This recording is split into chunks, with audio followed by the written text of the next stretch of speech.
Huh? Huh? So this program apparently runs in 3 languages. Let's try it.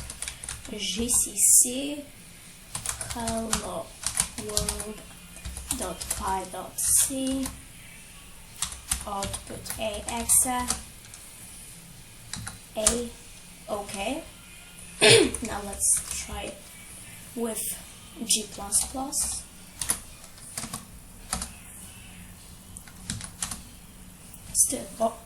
Still works. Python hello world.py.c.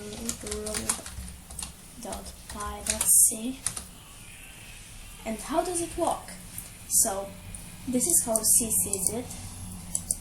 Include the standard library. This is basically a command. We define a multi-line command, which is a function Python command. Now we define the hello world, and this is just int main blah blah blah.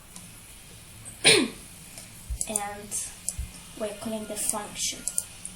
And how Python sees that? Python sees that like this. This is ignored, this is a function, this is ignored, this is ignored, and we call the function. So that's how Python sees that.